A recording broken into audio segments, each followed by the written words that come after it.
అన్నిటికంటే గొప్పదైన వ్రతం ఏదైనా ఉంటే అది ఏకాదశి వ్రతం. హుహు. అన్ని వ్రతాలు చేసి ఏకాదశి చేయకపోయారనుకోండి, హ్మ్. ఏ వ్రతం ఫలితం రాదు. ఓహ్! ఏకాదశి వ్రతం ఒక్కటి చేసి ఏ వ్రతము చేయలేదనుకోండి, అన్ని వ్రతాల ఫలితం ఏకాదశి ఇవ్వగలుగుతుంది. హ్మ్. మన శాస్త్రంలో ఉపవాసం ఉపవాసం. అని చెప్పింది కేవలం ఏకాదశికి మాత్రమే. ఓహ్! కానీ మిగతా చాలా మంది వాటన్నిటికి ఈ రోజు చేస్తారు. మేము ఉపవాసం చేస్తున్నామండి, ఆ రోజు ఉపవాసం చేస్తున్నామండి, అలా ఇలా చెప్తారు. కానీ ఎక్కడ కూడా హ్మ్. అంత నియమంగా ఉపవాసం గురించి చెప్పింది మన శాస్త్రంలో అంత నియమంగా ఉండాలి అని చెప్పింది కేవలం ఏకాదశికి మాత్రమే. హ్మ్. విష్ణువాసరము అని అంటారు. విష్ణువాసరం. అన్నిటికంటే favourite day of lord Vishnu Ekadashi. ఓహ్! హ్మ్. ఏకాదశి వ్రతం వల్ల అసలండి దాని వల్ల వచ్చే ఆధ్యాత్మిక బెనిఫిట్స్ అనేవి మనం చెప్పలేము. హ్మ్. ఉపవాసం అంటే ఫస్ట్ అందరూ మేము ఒకసారి ఏకాదశి వ్రతం గురించి చెప్పామండి. ఎలా ఉపవాసం ఉండాలి అన్ని విషయాలు చెప్పాక ఒకళ్ళు హ్యాండ్ రేస్ చేశారనమాట. హా!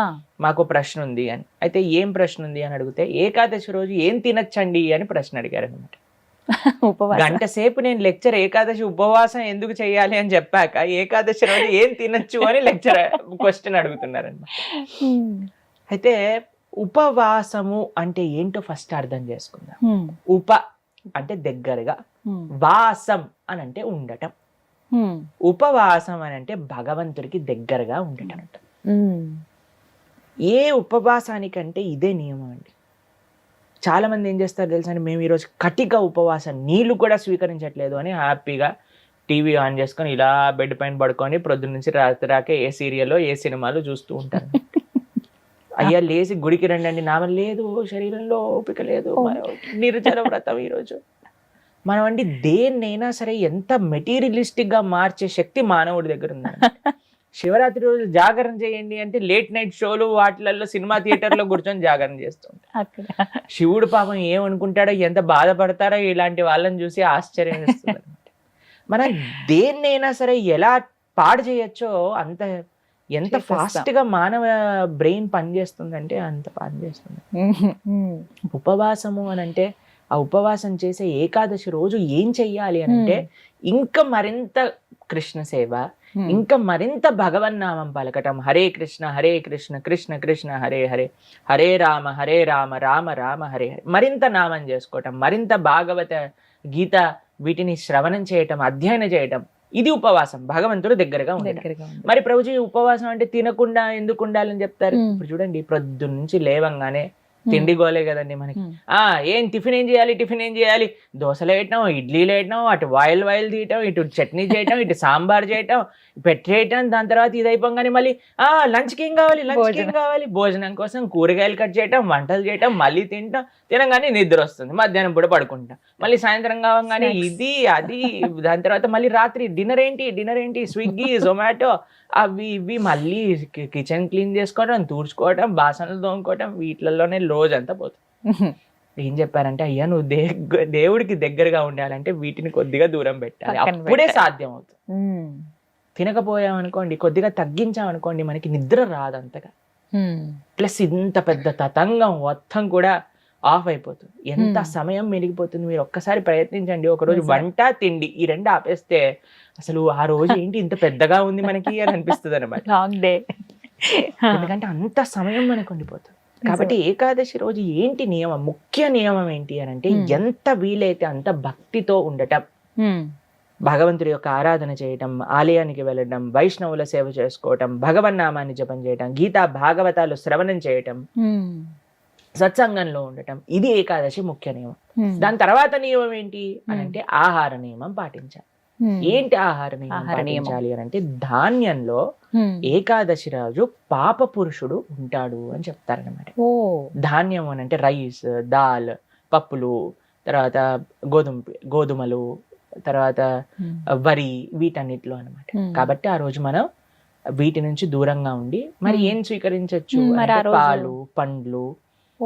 తర్వాత మీకు అవి కూడా కాదండి, మరి మాకు ఇంకా శరీరం సహకరించట్లేదు, కొంతమంది ఉంటారు కదండి, బీపీ ఉంటుంది, షుగర్ ఉంటుంది, అటువంటి వాళ్ళు ఏం చేస్తారు అని అంటే, మీకు సగ్గు బియ్యం అని దొరుకుతాయి, లేదా కొర్రలు అని దొరుకుతాయి అన్నమాట. వాటిని ఇవన్నీ కొన్ని ఏకాదశి రోజు స్వీకరించవచ్చు అని ఎలవ్ చేసినాం అనమాట. కాబట్టి ఇప్పుడు సరే ప్రభుజీ సాబుదానా సగ్గుబియ్యం ఎలవ్ చేశారంటే సగ్గుబియ్యం పాయసం, సగ్గుబియ్యం వడలు, సగ్గుబియ్యం ఉప్మా, అన్ని ఒక 10-15 రకాలు చేసుకొని తినమని చెప్పట్లేదండి మేము. ఎవరికైతే వీలుంటుందో ఒక్క రకం చేసుకోండి, వాటిని ఆహారాన్ని స్వీకరించి శరీరం బాగుండేటట్టుగా చూసుకొని భగవంతుడి యొక్క సేవలో పెట్టుకో. కాబట్టి ఏకాదశి ప్రధాన నియమం ఏంటి అని అంటే భగవంతుడి దగ్గరగా ఉండట. కానీ కొంతమంది కటిక ఉపవాసం అని ఉంటారండి, నీళ్లు మాత్రమే స్వీకరిస్తారు ఆ రోజు. నీళ్లు కూడా స్వీకరించరు, దాన్ని కటిక ఉపవాసం అంటారు, నిర్జల వ్రతము అని అంటారు అనమాట. చెయ్యండి ప్రభుజీ, మేము నిర్జల చేస్తూ బ్రహ్మాండంగా ప్రొద్దు నుంచి రాత్రి దాకా జపం చేసుకునే శక్తి మా దగ్గర ఉంది అని అంటే పర్ఫెక్ట్.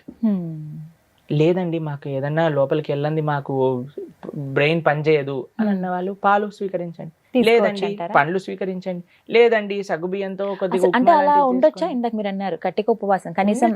చాలా మంది భక్తులు ఉంటారు, చాలా మంది భక్తులు ఉంటారు, మా ఆశ్రమంలో ఎంతో మంది ఉంటారు.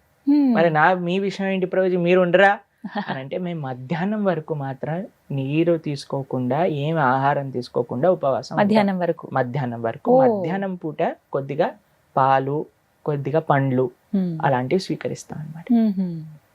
అలా మేము ఏకాదశి ఉపవాసం చేయడానికి ప్రయత్నం చేస్తాం. వ్రతం, ఏకాదశి వ్రతం అంటే ఏ విధంగా? ఉపవాసమే ఆనిస్తేనే వ్రతం అంటారు.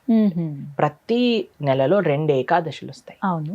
ఆ 2 ఏకాదశులు సంవత్సరం పాటు మొత్తం అన్ని ఏకాదశులు కానీ మనం ఉండగలిగితే దానికంటే గొప్ప వ్రతం ఇంకొకటి లేదు. ఏం జరుగుతుంది ఏకాదశి వ్రతం చేస్తే? భగవంతుడి యొక్క పూర్తి కృప మన పైన ఉంటుంది. ఏకాదశి భక్తి జనని అని అంటారు. మన మనసులో భగవంతుడి పట్ల ప్రేమ కలుగుతుంది, దానికంటే గొప్ప వరం ఇంకేం కావాలండి? నిజమే కదా.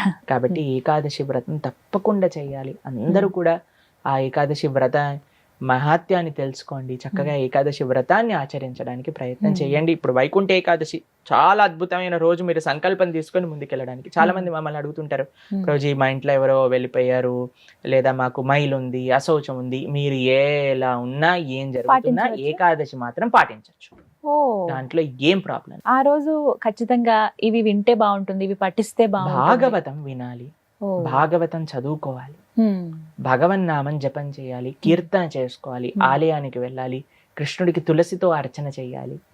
ఇవన్నీ ఏకాదశికి చాలా మంచి. ఆ రోజున ప్రత్యేకించి ఉత్తర ద్వార దర్శనం ఉంటుంది. అవును, వైకుంఠ ద్వార దర్శనము అని అంటారు. అన్ని ఆలయాలలో మనకి కలుగుతుంది. చక్కగా దర్శనం చేసుకొని వైకుంఠ ఏకాదశి కాదండి, అన్ని ఏకాదశులకి ఇవే నియమాలు. భగవద్ ఆరాధన, భగవన్నామ జపం, భాగవత స్మరణ, ఇవే అన్ని ఏకాదశి. కాబట్టి తప్పకుండా ప్రతి ఒక్కళ్ళు చేయాల్సిన వ్రతం ఏకాదశి వ్రతం. ఎవరైనా ఆచరించవచ్చు, ఏ వయసు వాళ్ళైనా కూడా చేయవచ్చు, చేయదగింది అని అంటే కనుక. ఎస్, చేయగలమన్న ఓపిక ఉండాలి, ఆ ఆసక్తి అన్న ఇష్టం ఉంటే ఖచ్చితంగా ఎవరైనా పాటించవచ్చు అండి. చాలా సంతోషం ప్రభుజీ, నమస్తే. హరే కృష్ణ. సుమన్ టీవీలో మీ పర్సనల్ అండ్ బిజినెస్ ప్రమోషన్స్ కోసం కింది నెంబర్కి కాంటాక్ట్ చేయండి.